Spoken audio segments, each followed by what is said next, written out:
বিশিষ্ট সাহিত্যিক শ্রী বলাইচাঁদ মুখোপাধ্যায়ের ছোট গল্প তাজমহল। প্রথম যখন আগ্রা গিয়েছিলাম, তাজমহল দেখতেই গিয়েছিলাম। প্রথম দর্শনে সে বিস্ময়টা এখনো মনে আছে। ট্রেন তখনও আগ্রা স্টেশনে পৌঁছয়নি। একজন সহযাত্রী বলে উঠলেন, ওই যে তাজমহল দেখা যাচ্ছে। তাড়াতাড়ি জানলা দিয়ে মুখ বাড়ালাম। ওই যে। দূর থেকে দিনের আলোয় তাজমহল দেখে দমে গেলাম। চুনকাম করা সাধারণ একটা মসজিদের মতো ওই তাজমহল। তবু নির্নিমেষে চেয়ে রইলাম। হাজার হোক তাজমহল, শাহজাহানের তাজমহল। অবসন্ন অপরাহ্নে বন্দি শাহজাহান আগ্রা দুর্গের অলিন্দে বসে এই তাজমহলের দিকেই চেয়ে থাকতেন। মমতাজের বড় সাধের তাজমহল। আলমগীর নির্মম ছিলেন না। পিতার ইচ্ছা অপূর্ণ রাখেননি তিনি। মহাসমারোহে মিছিল চলেছে। সম্রাট শাহজাহান চলেছেন প্রিয়া সন্নিধানে। আর বিচ্ছেদ সইল না। সবাধার ধীরে ধীরে নামছে ভূগর্ভে।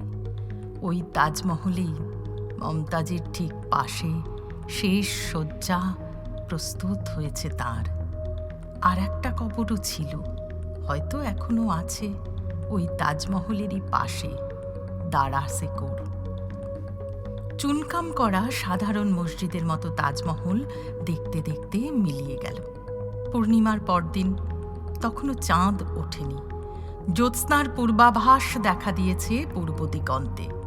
সেদিন সন্ধ্যার পর দ্বিতীয়বার দর্শন করতে গেলাম তাজমহলকে। অনুভূতিটা স্পষ্ট মনে আছে এখনো।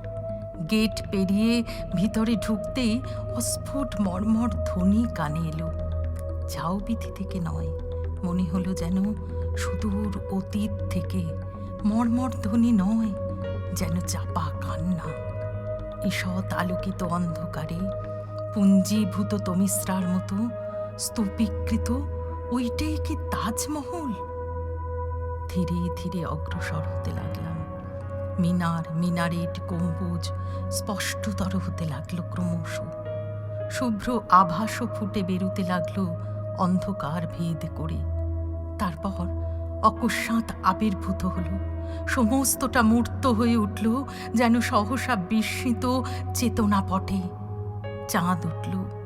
জ্যোৎস্নার স্বচ্ছ ওড়নায় অঙ্গ ঢেকে রাজেশ্বরী শাহজাহান মহিষী মমতাজের স্বপ্নই অভ্যর্থনা করলে যেন আমাকে সে স্বয়ং। মুগ্ধ দৃষ্টিতে নির্বাক হয়ে চেয়ে রইলাম। তারপর অনেক দিন কেটেছে।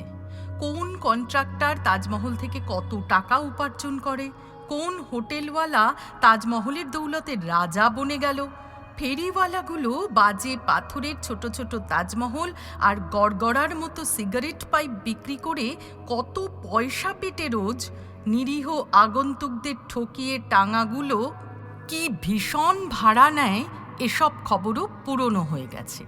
অন্ধকারে, জ্যোৎস্নালোকে, সন্ধ্যায়, উষায়, শীত, গ্রীষ্ম, বর্ষা, শরতে বহুবার, বহু রূপে দেখেছি তারপর তাজমহলকে।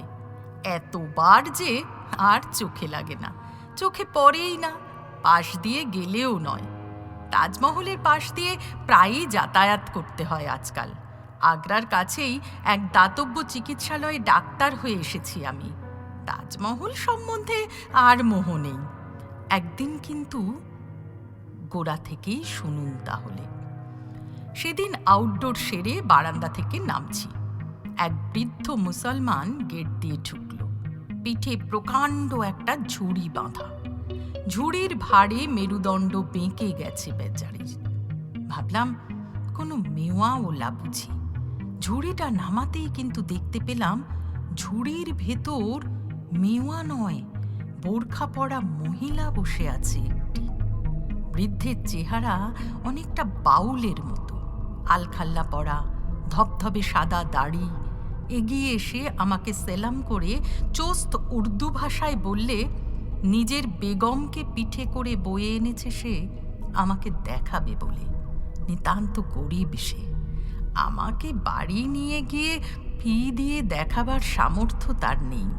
আমি যদি মেহেরবানি করে কাছে যেতেই দুর্গন্ধ পেলাম একটা। হাসপাতালের ভিতরে গিয়ে বোরখা খুলতেই আপত্তি করেছিল সে ঢের। ব্যাপারটা বোঝা গেল, ক্যাংক্রাম অরিস। মুখের আধখানা পচে গেছে, ডান দিকের গালটা নেই, দাঁতগুলো বিভৎসভাবে বেরিয়ে পড়েছে, দুর্গন্ধে কাছে দাঁড়ানো যায় না।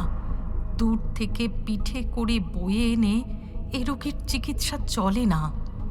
আমার ইনডোরেও জায়গা নেই তখন। অগত্যা হাসপাতালের বারান্দাতেই থাকতে বললাম। বারান্দাতেও কিন্তু রাখা গেল না শেষ পর্যন্ত। ভীষণ দুর্গন্ধ।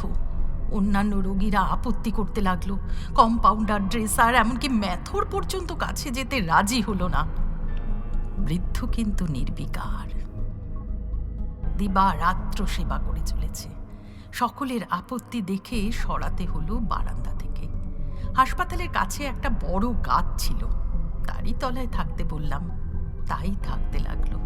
হাসপাতাল থেকে রোজ ওষুধ নিয়ে যেত, আমি মাঝে মাঝে গিয়ে ইঞ্জেকশন দিয়ে আসতাম। এভাবেই চলছিল। একদিন মুষলধারে বৃষ্টি নামলো। আমি কল থেকে ফিরছি, হঠাৎ চোখে পড়ল বুড়ো দাঁড়িয়ে ভিজছে।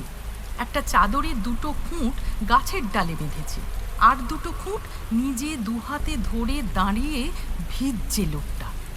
মোটর ঘোরালাম। সামান্য চাদরের আচ্ছাদনে মুষলধারা আটকায় না।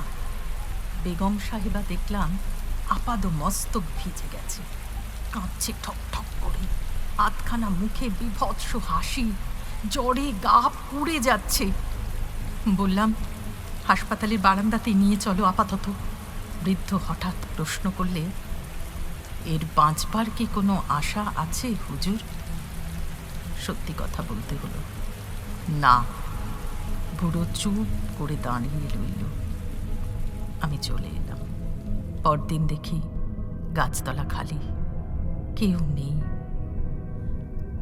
আরও কয়েকদিন পরে, সেদিনও কল থেকে ফিরছি, একটা মাঠের ভিতর দিয়ে আসতে আসতে বুড়োকে দেখতে পেলাম। কি যেন করছে বসে বসে, ঝাঁঝা করছে দুপুরের রোদ। কি করছে বুড়ো ওখানে? মাঠের মাঝখানে মুমূর্ষু বেগমকে নিয়ে বিব্রত হয়ে পড়েছে নাকি?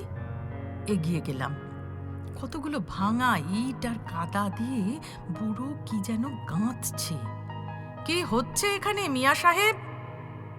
বৃদ্ধ সসম্ভ্রমে দাঁড়িয়ে ঝুঁকে সেলাম করলে আমাকে। বেগমের কবর গাঁথছি হুজুর। কবর? হ্যাঁ হুজুর। চুপ করে রইলাম। খানিকক্ষণ অস্বস্তিকর নীরবতার পর জিজ্ঞাসা করলাম, তুমি থাকো কোথায়? আগ্রার আশেপাশে ভিক্ষে করে বেড়াই, গরিব পরবায়। দেখিনি তো কখনো তোমাকে। কি নাম তোমার? ফকির শাহজাহান। নির্বাক হয়ে দাঁড়িয়ে